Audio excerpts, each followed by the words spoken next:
Welcome to the first debut episode of the Commodus podcast. Our topic for today is cancel culture. What is cancel culture? What exactly does this mean? Ladies and gentlemen, you will not believe this. Cancel culture is an extension of or a contemporary evolution of a much bolder set of social processes that we can see in the form of banishment or punishment. Technically, it is designed to reinforce the quote set of norms unquote. Over recent weeks, the social media trend has gained momentum under the trendy new name, placing celebrities, companies, and media alike under a microscope of political correctness. It is an attack, a specific attack on the quote-unquote incorrect, racist, sexist, and immoral branding of what has already been recognized as the face of a company, ideology, theological ideas, and the societal norms. What the hell does that mean? Oh man. These attacks not only have been aimed at companies such as, believe it or not, Uncle Ben's, Aunt Jemima, or Mrs. Butterworth, that apparently the racist and white supremacy of it all is represented by, but they also have been aimed at certain people, ideologies, historical figures, including religious and religions. Now, what does that mean? Okay, in my opinion, you can't say anything against this movement, all right? Because then you will be recognized as a racist bigot who doesn't stand for equality nor the morality of society or the standards of the norms. Now, you will be seen, and I guarantee you this, as a complete asshole. This is in no way a positive movement. Does this sound like a positive movement to you? The only reason for why the cancel culture movement is taking action is because of the complacent energy that thrives when one is against the liberal, closed-minded leftist ideas. Like, what? And this is where the problem lies. For the past several years, we have seen the changes in social standards that invite this kind of idea of cancel culture. And quite frankly, it isn't pretty. Or it's not even better for our society, nor is it if it turns global. Now, when attacks on historical figures began to occur, this really made my blood boil. For example, here's one perfect example, the Black Lives Matter movement. They believe that by tearing down the monuments that have stood the test of time to remind us of what we stood for and for what we as a nation fought for, in reverence to life, liberty, and the pursuit of happiness, and the abolition of slavery, including the write-off of segregation and the morals that have been established by our forefathers, soldiers, and many historical figures. However, they see these monuments as a reminder of the pain of slavery and the reparations that were not fully completed or granted by the government. Reparations, all right, which in today's bullshit victim mentality, in my opinion, should not stand and should not exist at all. You shouldn't even play the victim card. This Black Lives Matter movement is an anti-reformist organization that causes much peril, chaos, unlawfulness, including segregation within its own groups of Black Americans, in which its only goal is to rid away the progress and set back our society, our developed society, 50 years back to the era of separation, and want to associate themselves with cronyism, nepotism, and contortionism ideas. And eventually will turn into socialism and, of course, communism, that is if it gets there. The cancel culture not only has it inspired the BLM movement to take charge, but also liberals and far leftists with the goal of taking down everything and everyone that are an opposing view to their own closed-mindedness. Some more examples of cancel culture are the very people who fought for the liberty of this country. In this case, and I'm pretty sure you all know it, it was all over Twitter, it was all over the news, a militarized group known as the Shaw 54th Regiment, which included, mind you, colored soldiers who marched and fought with their white companions side by side during the Civil War. All right? For what were they fighting for? They were fighting for the abolition of slavery, the Emancipation Proclamation that was passed down, signed and passed by the Senate and the Congress and the House of Representatives back then of the then President Abraham Lincoln. Aside from the historical figures, public figures, politicians, and authors, religious leaders, veterans, and so many others who have made comments that do not seem pleasing to their underdeveloped minds, companies such as Aunt Jemima. Okay, let me repeat that again.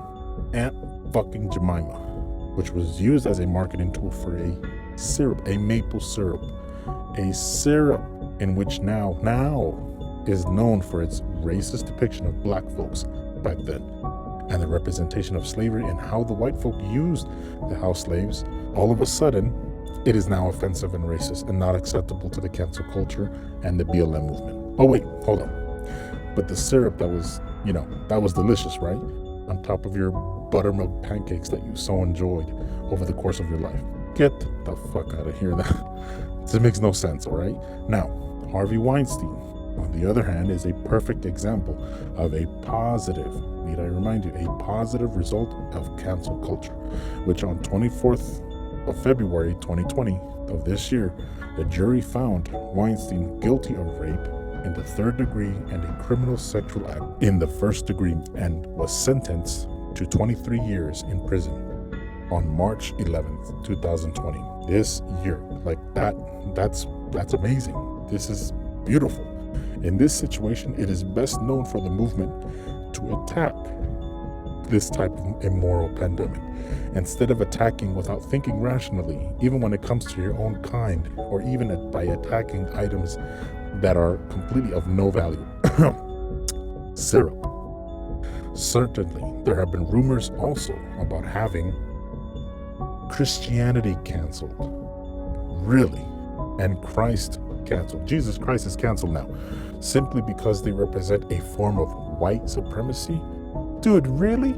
And a race, and it was known, technically to them, it is known as a racist organization. It made their profits and expansion on the backs and sweat and blood of indigenous people. Now, this isn't to say that what had happened during that time was right, or was morally right, or ethically right. Clearly, there were groups that used radical methods that would abuse and denigrate the indigenous tribes. But we have to remember that even in the corruption of not the church at all, but the people and authority figures that were in charge are the ones to blame for the for the unethical treatment. However, without evil, there is no balance. If it weren't for the negative outcomes of those who abused their powers, we wouldn't have the positive, virtuous, and righteous of those who contributed to the betterment of the people and the society of their time, which have now echoed until today.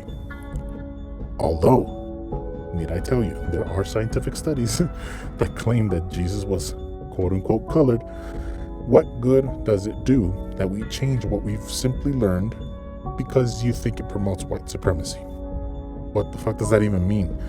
That Christ was racist? That he was also supporting white supremacy back then? I'm sorry, but that's just complete ignorance and horseshit. Shouldn't faith be more powerful than a simple image or a sculpture or a painting?